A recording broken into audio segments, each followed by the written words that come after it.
मैंने गोबर देखा, मैंने बकरी की गिनती की, मैंने भैंस की गिनती की। अब संजोग से लोकसभा में आया हूं तो वो आंकड़े की गिनती करनी पड़ती है। Fiscal deficit, revenue deficit. अब मेरे जैसा आदमी उसमें उलझ जाता है कि बकरी गिनूं कि भैंस गिनूं कि डिफिसिट गिनूं।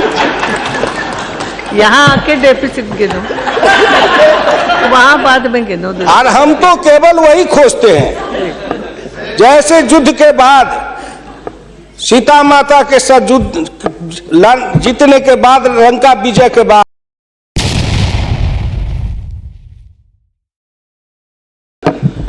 तो वो सब दाने को तोड़ तोड़ के बंदर देख रहे थे। सब हंस पड़े बड़े लोग कि आखिर बंदर बंदर तो है, हिमालय क्यों तोड़ रहा है। पूछा कि तुम इस दाने को क्यों तोड़ रहे हो, तो कहा मैं इस हर दाने में सीताराम की मूर्ति देखना चाहता हूं, और जिस दाने में सीताराम की मूर्ति नहीं हो मेरे लिए निरर्थक है। तो मैं तो बजट के हर पन्ना को पढ़ता हूं तो देखता हूं इसमें किसान कहाँ है, इसमें मजदूर कहाँ है, इसमें गांव कहाँ है, इसमें हमारे गाय भैंस के चारा दाना का कुछ है कि नहीं है, इसमें मेरे गांव की जो गरीब औरतें हैं जो खेत में काम करती हैं, पसीना बहाती हैं, मिट्टी पानी में सड़ती हैं, उनके शरीर से बदबू निकलता है। जीवन में कभी एक बार भी उनको लक्स और कौन रेक्सोना साबुन, कौन ये लिपस्टिक पाउडर ये छूने का देखने का अवसर नहीं मिलता है। क्या उसकी दुनिया को इन्होंने देखा था? मैं उन्हीं से पूछना चाहता हूं। अब तो बड़ी बड़ी बात करते हो, आगे दिन पीछे गए, गुरु से किया न है तब पछतावा होत क्या, चिड़िया चुग गई खेत। जिस समय गांव को देखना था, किसान को देखना था, मजदूर को देखना था, गरीब को देखना था, पिछड़ा को देखना था, दलित को देखना था, गांव की सड़कों को देखना था, गलियों को देखना था, कुआं को देखना था, आपने देखा क्या? आप तो देखते रहे कहीं।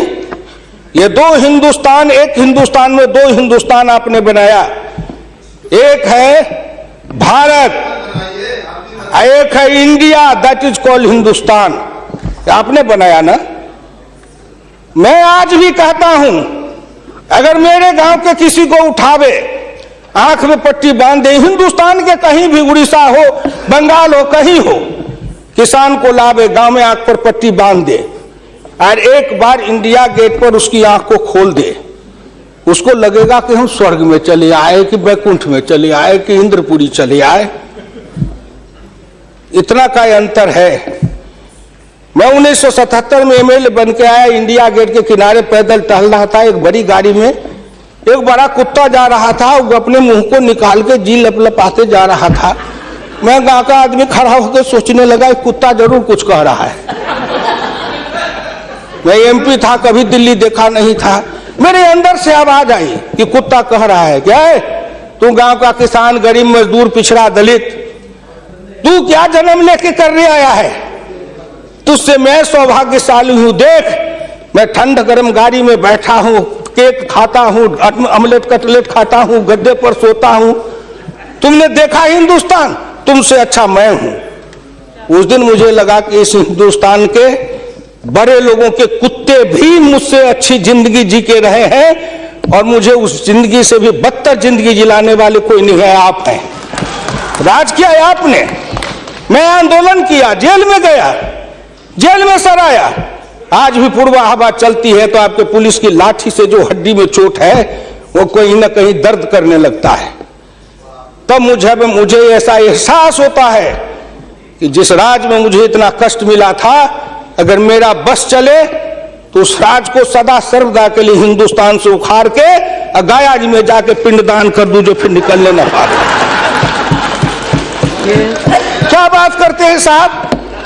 आपसे मैं आंकड़े में नहीं जाऊंगा। आप योजना आयोग की बात कर रहे थे, मैं अपने गुरु डॉक्टर लोहिया की बात को आपके सामने मैं दिखाना चाहूंगा।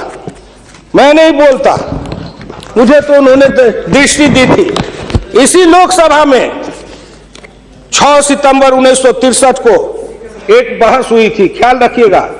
जिस बहस ने पंडित नेहरू को भी हिला दिया था, वो बहस थी 3 आना बनाम 15 आना का। लोहिया ने कहा था, मैंने 27 करोड़ हिंदुस्तान के लिए 3 आने रोज की आमदनी कही, प्रधानमंत्री ने 15 आने रोज की और योजना मंत्री ने 7.5 आने रोज की। अब प्रधानमंत्री और योजना मंत्री आपस में निपट लेंगे कि दोनों में कौन सही है। यही आंकड़े हैं योजना आयोग के। प्रधानमंत्री का 15 आना, योजना आयोग के मंत्री का है 7.5 आना। जिस योजना आयोग को यह भी नहीं पता 15 आना सही कि 7.5 आना सही, प्रधानमंत्री सही कि योजना मंत्री सही, उसी योजना आयोग को सर पर ढोते रहो। जो दर्शन करना चाहिए तो दर्पण माजत रहिए, दर्पण में लगा काई तो दरस कहां से पाई। क्या बात करते हैं साहब। इस हिंदुस्तान में अगर किसी का में प्रधानमंत्री जी बैठे हैं, मैं भुक्तभोगी हूं, जिस रोग से मैं पीड़ित हूं, कहीं न कहीं उस रोग से आप भी पीड़ित हैं। बीरप्पा मोइली जी, आप भी पिछड़े वर्ग से हैं, मैं भी पिछड़े वर्ग से हूं। का दुख जाने दुखिया की, का दुख जाने दुखिया माए, जाके पैर न फटे बीमारी, सोका जाने पीर पर आई। आपके मल्लिकार्जुन जी भी उसी दलित समाज से हैं। आपने सामाजिक पीड़ा को झेला नहीं है, भोगा नहीं है। इस हिंदुस्तान में अगर सबसे बड़ा कारण और सबसे बड़ी चीज अगर रही है सनातन काल से, तो वह हिंदुस्तान की जाति प्रथा। उस जाति प्रथा के कारण क्या क्या नहीं भोगा हमने और क्या नहीं भोगते हैं। अभी अभी चुनाव हो रहा था, श्री नरेंद्र मोदी जी के लिए कोई कह रहा था, मेरे ऑफिस के आगे चाय की दुकान खुलवा देते हैं, फुटपाथ पर जाओ चाय की दुकान के लिए दुकान दे देते हैं, और कुछ कहने के लिए नहीं मिलता है लोगों को। नहीं मिलता है क्या? क्यों उपहास करते हो? मैं लोकसभा में हूं, अगर कोई कहे शरद यादव गए थे चुनाव लड़ने के लिए अमेठी में, लोकदल से नारा लगा था, शरद यादव वापस जाओ, लाठी लेके भैंस चराओ।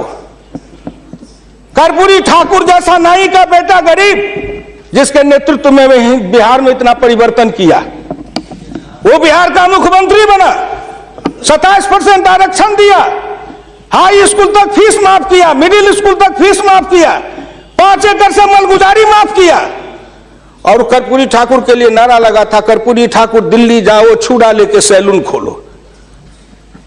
क्या क्या नहीं सहा हूं, क्या क्या नहीं देखा हूं, इसलिए दिल के अंदर वो दर्द और पीड़ा है। क्या फिर कहीं ना कहीं मुझे यह भी लगता है, क्या हिंदुस्तान के पिछड़े और दलित समाज के लोगों ने अपराध किया था कि उसमें जन्म लिया? किसी ने भगवान के यहां दरखास्त दिया था कि मुझको तेली बना दो, मुझको लोहार बना दो, मुझको कुर्मी बना दो, मुझको कहार बना दो, मुझको अहिर बना दो, मुझको कलवार बना दो? कोई दरखास्त देके तो नहीं आया। आज वित्त मंत्री जी को धन्यवाद दूंगा, प्रधानमंत्री को, कि उन्होंने बजट में कुछ ऐसी योजनाएं बनाई है जिससे हिंदुस्तान के जाति प्रथा के बंधन को ढीला करने का अवसर मिलेगा।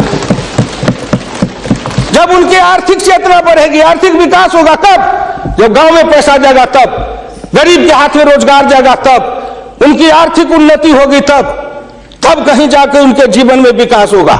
आपने सोचा कि गांव का विकास आपके सामने मैं सुना देना चाहूंगा। समन्वय 2 तरह का होता है, एक दास का समन्वय, एक स्वामी का समन्वय। मैं नहीं कहता, महान समाजवादी अर्थशास्त्री डॉक्टर लोहिया ने इसी सदन में 26 मार्च 66 को कहा था। गौर से शब्दों को सुनिए। समन्वय 2 तरह का होता है, एक दास का समन्वय, एक स्वामी का समन्वय। पिछले 1000 बरस के इतिहास से हिंदुस्तान ने स्वामी का समन्वय नहीं सीखा, वह एक दास का समन्वय रहा है। मैं तो श्री नरेंद्र मोदी जी सरकार से कहूंगा कि 1000 साल से भारत दास भाव से सांस्कृतिक समन्वय में रहा है। अगर वो स्वामी भाव का समन्वय में भारत आना चाहता है तो क्या अपराध है? इसलिए उन्होंने कहा, इस समन्वय में खाली परदेशियों को ही दोष नहीं देता, उनके सबब से जितने भी इतिहासकार हैं वे सभी जहर में बिल्कुल घुल जाते हैं। आज भारत के 2 इतिहास के स्कूल हैं। समय दिया तो मैं गांव, गरीब, किसान, मजदूर, पिछड़े, दलित, इन सब से हाथ जोड़ के प्रार्थना नौजवानों से करना चाहता हूं, आओ कदम में कदम मिलाओ, मिलके हिंदुस्तान को बनाओ। समता लाएंगे, आर्थिक समता, सामाजिक समता, राजनीतिक समता। अगर इन्होंने मुझको 12 रुपया महीना पर जीवन बीमा कर दिया तो बड़े लोगों का कलेजा फटने लगा कि 12 रुपया में सबको जीवन बीमा कर रहे हैं। खेत में काम करेंगे, बीमार पड़ेंगे, मरेंगे तो हम जिम 1 रुपया, हाँ 12 रुपया साल, 12 रुपया साल, 1 रुपया महीना। तंबाकू का गुटखा भी खाते हैं तो 3 रुपया में मिलता है, उससे भी सस्ता जीवन बीमा इस सरकार ने दे दिया गरीबों को। कलेजा तो इसलिए फट रहा है, कलेजा में दर्द इसलिए है इन्होंने जो और योजनाएं चलाई, गाय के पशुपालन के लिए, गाय के उत्थान के लिए योजना, इत्यादि इत्यादि कई योजनाएं हैं, क्या गिनाऊं। हरि अनंत हरि कथन अनंत। मुद्रा बैंक बनाए, उसमें छोटी इकाई वाले को कर्जा देंगे, छोटी इकाई, वो छोटी इकाई का जो गांव वाला कर्जा खाएगा उसको किसको देंगे ये। इसलिए आपसे मेरी विनम्र प्रार्थना है कि 1 सेकंड में, 1 मिनट में इस बात को कहकर खत्म करूंगा। राष्ट्रीय नमूना सर्वे के मुताबिक देश में 5.70 करोड़ उद्यमी हैं। इनमें 11 लाख करोड़ रुपए की पूंजी लगी हुई है। इनसे 12 करोड़ लोगों को रोजगार मिल रहा है, लेकिन इस क्षेत्र के उद्यमियों को पूंजी में कर्ज का हिस्सा केवल 4% है, जबकि अनुमान के अनुसार बीते 22 वर्षों में बड़े उद्योग में 50 से 60 लाख करोड़ रुपए की पूंजी लगी हुई है। इनसे मात्र 22 लाख लोगों को रोजगार उपलब्ध है।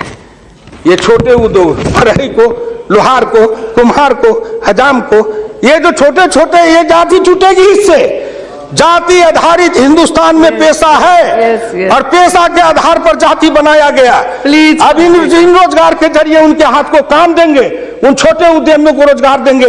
इनके कलेजा में दर्द हो रहा है कि नरेंद्र मोदी आया है, मुद्रा बैंक बनाएगा, गांव के गरीबों के हाथ में रोजगार जाएगा। ये गरीब बनेंगे पहलवान, गरीब बनेंगे विद्वान, गरीब बनेंगे बुद्धिमान, गरीब के हाथ में दम ताकत आएगी तो आपके आगे शर्म गच्छामी नहीं होंगे, न फूड सिक्योरिटी खाएंगे, न मनरेगा खाएंगे। हम अपने पसीना और पुरुषार्थ से, अपनी कमाई से इस देश को बनाएंगे। हम आपके भिखमंगा बन के जिए हैं, अब हम स्वाभिमान के साथ जिंदा रहना चाहते हैं। इसलिए मैं भारत के प्रधानमंत्री और वित्त मंत्री को धन्यवाद देता हूं। बहुत बहुत धन्यवाद।